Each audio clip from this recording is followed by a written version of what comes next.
ఏమండి, ఈ నెల 27, 28 తేదీల్లో కడపలో జరగబోయే మహానాడు ఉంది కదా, తెలుగుదేశం పార్టీ మహానాడు చాలా గొప్పగా జరగబోతుందండి. చాలా ప్రత్యేకత. ఈసారి జరగబోయే మహానాడు దీనికి చాలా స్పెషలైజేషన్ ఉంది. ఏంటంటే 2 ఉన్నాయి ఇందులో ప్రత్యేకత. ఏంటంటే, ఒకటి, నారా లోకేష్ గారి యొక్క ఆధ్వర్యంలో, ఆయన నాయకత్వంలో జరుగుతున్న, పూర్తిగా ఆయన అధికారం అంటే ఆయన డైరెక్షన్లో జరుగుతున్నటువంటి మొట్టమొదటి మహానాడు ఇది. 2, పార్టీ అధికారంలో ఉండగా జరుగుతున్నటువంటి మహానాడు. అంటే గతంలో కోవిడ్కి మహానాడు జరగలేదు. 14 జరిగింది అధికారంలో ఉండగా, 15 జరిగింది, 16 జరిగింది, 17 జరిగింది, అధికారంలో ఉండగా జరిగింది. అప్పుడు పూర్తిగా చంద్రబాబు నాయుడు గారి కనుసనలోనే జరిగింది. లోకేష్ గారి ఇన్వాల్వ్మెంట్ అప్పట్లో లేదు. తర్వాత కోవిడ్ వల్ల మహానాడు ఆఫ్ చేశారు. 22లో జరిగింది మళ్ళీ ప్రతిపక్షం. అప్పుడు 23 రాజమండ్రి మహానాడు జరిగింది, అప్పుడు ప్రతిపక్షమే. అప్పుడు కూడా చంద్రబాబు నాయుడు గారు ఎక్కువగా చేశారు, కానీ కాస్త లోకేష్ గారు కొద్దిగానే చేశారు, కానీ పూర్తి ఇన్వాల్వ్మెంట్ అవ్వలేదు ఆయన. కానీ ఇప్పుడు కడపలో జరగబోయే ఏదైతే ఈ మహానాడు ఉందో అండి, దీనికి పూర్తిగా లోకేష్ గారు నేతృత్వం వహిస్తున్నారు. డిఫరెంట్ ఈ మహానాడు. గత జరిగిన మహానాడుతో పోల్చుకుంటే ఈ 2025 మే 27, 28 తేదీల్లో జరగబోయే మహానాడు పూర్తి డిఫరెంట్. ఎలా అంటే, గతంలో మహానాడులో చంద్రబాబు నాయుడు గారు కమిటీలు వేసేవాడు.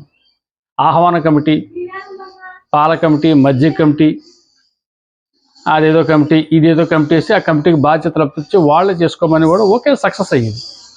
కానీ ఈసారి కమిటీలు తీసి వాడేశాడు ఈ నారా లోకేష్ గారు. ఇతనికంటూ ఒక 40-50 మంది ప్రత్యేకమైన ఒక టీం ఉంది. వాళ్ళ ఎమ్మెల్యేలు కావచ్చు, మంత్రులు కావచ్చు, రాష్ట్ర స్థాయి నాయకులు కావచ్చు, లేకపోతే నామినేటెడ్ పదవులు పొందినవారు కావచ్చు, ఎవరైనా కావచ్చు, లేకపోతే ఆయన ఫ్రెండ్ సర్కిల్ కావచ్చు, ఎవరైనా కావచ్చు. ఒక 40-50 మంది మంచి టీంని సంపాదించుకున్నాడు ఈ నారా లోకేష్ గారు. వాళ్ళకి అప్పచెప్పేశాడు బాధ్యతలు.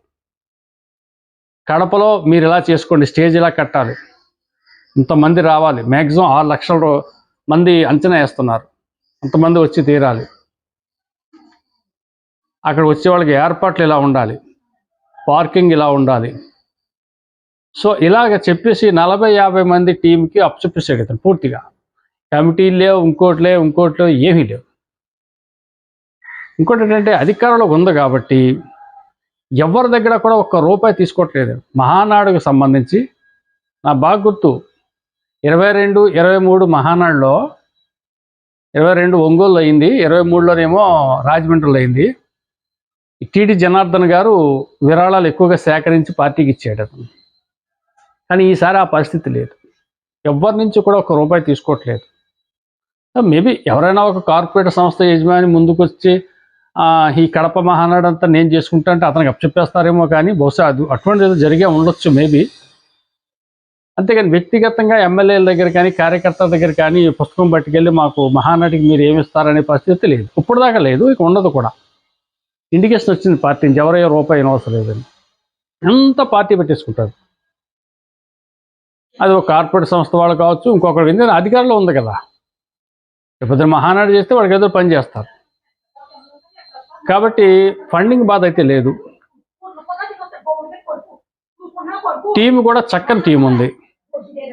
కాబట్టి కడపలో జరగబోయే ఈ మహానాడు చాలా గొప్పగా జరుగుతుంది. కానీ ఇంటర్నల్గా చెప్పుకోవాల్సి వస్తే, కడప అనేది జగన్మోహన్ రెడ్డి అడ్డా. కాబట్టి వీళ్ళు కడపను అందుకే ఎంచుకున్నారు, రాయలసీమ. సో జగన్మోహన్ రెడ్డి అడ్డాలో మన సత్తా ఇటు చూపాలి అని ఒక ఇన్నర్ టార్గెట్ వీళ్ళు పెట్టుకున్నారు. ఆ టార్గెట్ రీచ్ అవటం కోసం నారా లోకేష్ గారు విశ్వ ప్రయత్నం చేస్తూ ఉన్నారు, సక్సెస్ అవుతున్నారు అతను. సో నేను అనుకోవటం, రేపు జరగబోయే ఈ మహానాడు ఏదైతే ఉందో, 27, 28 తేదీలో జరగబోయే మహానాడు చాలా గొప్పగా ఉంటుంది, అద్భుతంగా ఉంటుంది. అంటే గతంలో జరిగిన అన్ని మహానాడుల కంటే, తెలుగుదేశం పార్టీ పుట్టిన కానించి జరిగిన మహానాడు అన్నిటికంటే కూడా ఈ మహానాడు డిఫరెంట్గా ఉంటుంది, సక్సెస్ఫుల్గా ఉంటుంది, అందులో డౌట్ లేదు. Thank you.